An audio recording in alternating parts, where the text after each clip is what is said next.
In Solo: A Star Wars Story, I always thought it was a little convenient that Lando just happened to be on Vandor when they needed him. I still think it was convenient, but the comic book Lando Double or Nothing recently released its final issue and tells us what Lando was doing right up into the events of the film. Today I'll run through a summary of the comic and give you my review and analysis on it. While Lando is busy dodging some gambling debts, he runs into a Petrusian woman who offers to pay him to smuggle herself and weapons to her people who are enslaved by the Empire on the planet Kolgrun. Like Indiana Jones, he agrees to do it for fortune and glory, continuing to record his Calrissian chronicles during the adventure. The factory they need to infiltrate is a droid processing plant, where droids that have served their purpose are reduced to scrap and melted down or repurposed. L3 obviously has a lot to say about that, and Lando complains throughout most of the mission, but is strung along by both his partners into creating an exciting new chapter for the Calrissian Chronicles.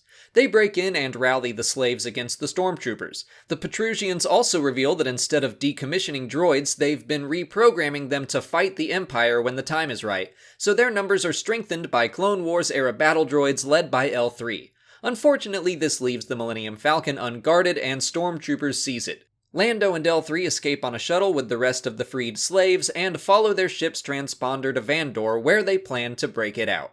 Written by Rodney Barnes with art by Paolo Villanelli, I found Lando Double or Nothing to be more or less on par with most of the other 5-issue series. That means it was fine, but not a must-read. I did like the art quite a bit, but the story felt similar. I think the first 5-issue Lando series is phenomenal, one of the best Star Wars comics, period, not just the best of the limited series that have been released. So I had high hopes for Lando Double or Nothing, but I actually found it to be thematically very similar to Charles Soule's take on Lando. Basically, throughout both stories, Lando learns to be a better person with the help of his companion at the time. In the first series, it was Lobot, and this time around it's L3.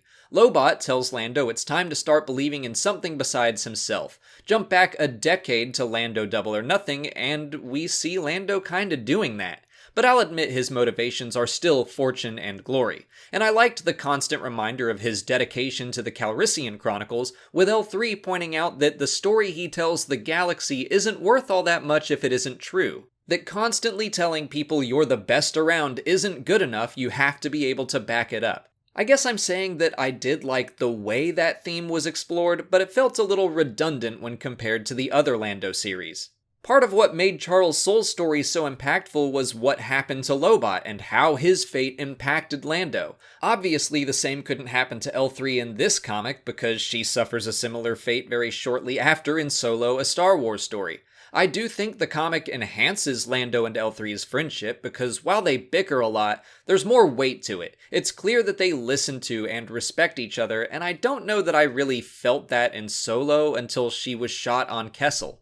I think it's interesting to see how the people in Lando's life shape him. L3 says he should let his actions speak for himself rather than the idealized Calrissian chronicles he puts out, and then later Lobot takes the next step by encouraging him to stop living for personal glory and start using his talents for more than selfish reasons. So yeah, I think Lando Double or Nothing does have some interesting points to make about the characters of Lando and L3, but it just didn't affect me as much as the first series that I keep comparing it to. People always ask me where I read my comics, and I use Comixology, so I'll link to both series in the description if you're interested in picking either of them up for yourself. If you haven't already, please like this video, subscribe to the channel, follow us on Twitter, Instagram, and Facebook, and consider checking out our Patreon page. As always, thanks for watching, and may the Force be with you.